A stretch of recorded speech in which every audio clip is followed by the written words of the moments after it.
Lords of War, Elves vs. Lizardmen, Volume 1. Written by Martin Vaux, read by Tom Barratt.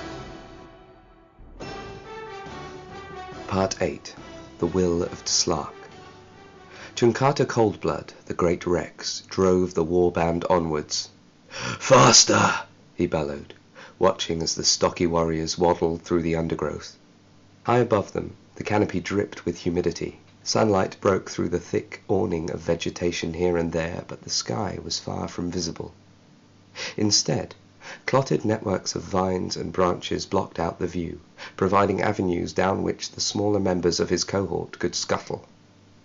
The larger part of the contingent he led was made up of crocodilian braves, those vicious and terrible guardians who had escorted him through the roughly hewn corridors of the Temple of Tslarka but a few days previously. As Chunkata hacked at the undergrowth with his axe, making room for the passing of his huge form, he felt hunger growing within him. He hadn't eaten, hadn't slaked his thirst, hadn't killed for days, and he was eager to do all three as soon as possible. "We shall be at Zottel in moments," Chunkata roared. "Then we must prepare for the great slaughter." The crocodilian braves and compy dashers ahead of him, and the lumbering armoured trikes to his rear did not reply, for they were all as exhausted as he was. "The pterosaurs have been our eyes high above," growled Chunkata, "and they tell us the elves now ride through the ashen savannah." Chunkata hacked more ferociously at the scrub before him, making the route through large enough now for even the great triceratops in his company.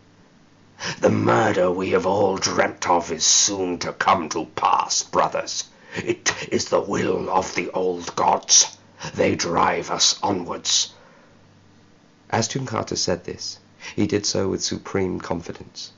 Of course, it had been a great surprise when, while he had been wandering the hunting grounds of the Forgotten Valley, he had found himself surrounded by many figures cloaked in black.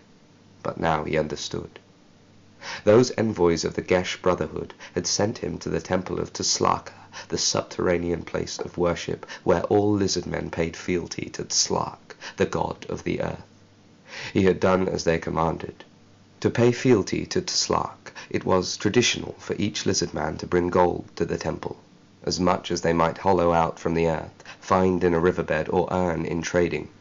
Generally speaking, lizardmen had no time for precious metals, and while Slukra, god of the sea, and Zottel, god of the sky, sought only blood as currency, each lizardman was honor-bound to deposit even the tiniest nugget of gold at the Temple of Tslark at some point in their long lives. That had always been the way, but Chunkata did not own any gold. He was a fighter, he always had been, and as such he had brought to the temple his most prized possession, his axe, the head of which consisted of part of the jawbone of a lesser drake, passed down from generation to generation in his tribe. Once Chunkata had been led down into the labyrinthine caves of the temple, flanked by the crocodilian braves he now escorted north, he finally came to understand why he had been commanded there. He also came to understand that not only did Tslark have no interest whatsoever in the axe, but rather that Chunkata would have an extremely pressing need for that majestic weapon in the battles to come. In the heart of the temple, deep underground, lay the Eye of Tslark. This was no figurative carving or sculpture of an eye. It was a piece of the old god, watched over and maintained by the Gesh for eons. It rested at the center of a great saltwater fountain. Irrigation rose up beneath the eye, keeping it hydrated, keeping it moving. When Chunkata first saw the majestic object, he had fallen to his knees in supplication. The vast orb had spun and spun on the streaming fountain, watching him as water spattered down into the great pool which surrounded it, draining off into the corners of the room.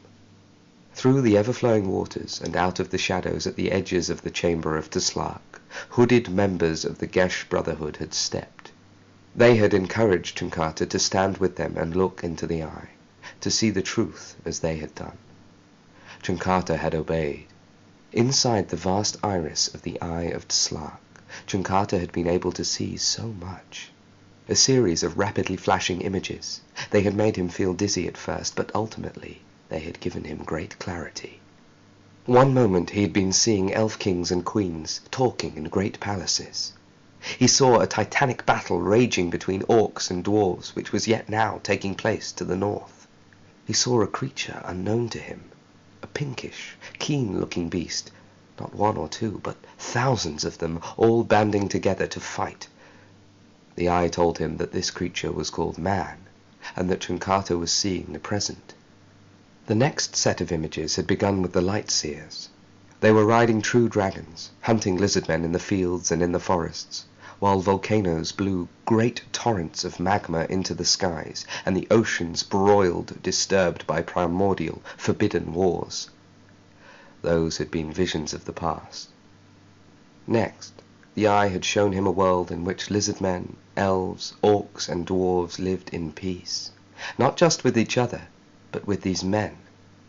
In this new world, great tribes of all races assembled together, toiling to build huge towns and cities of squarely cut stone and metal. In these cities, machinery belched smoke into the skies, and above all great balloons of bright colors transported creatures of every stripe great distances. All lived in peace. That had been the future, the eye had told him, and in that future there were no dragons.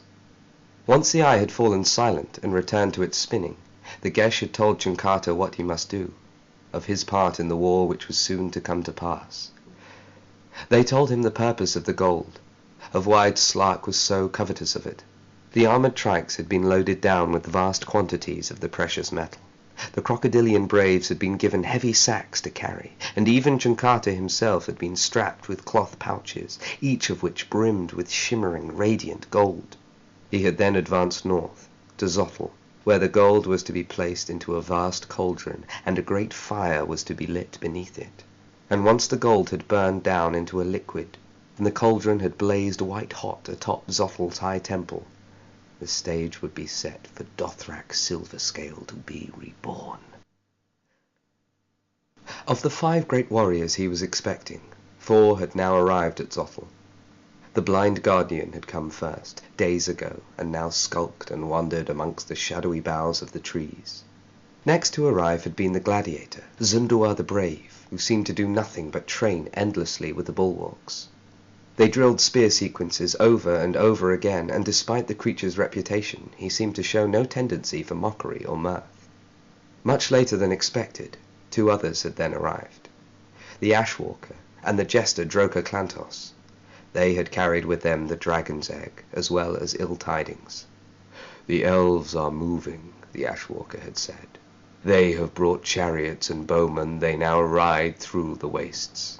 In accordance with the instructions of the Gesh, the vast cauldron had been carried up to the top of the highest ziggurat, and the dragon's egg had been placed within it. Innumerable trees had then been felled and stacked against the cauldron, and the vast fire was ready to be lit. Kaitsa presumed that this waiting was intended.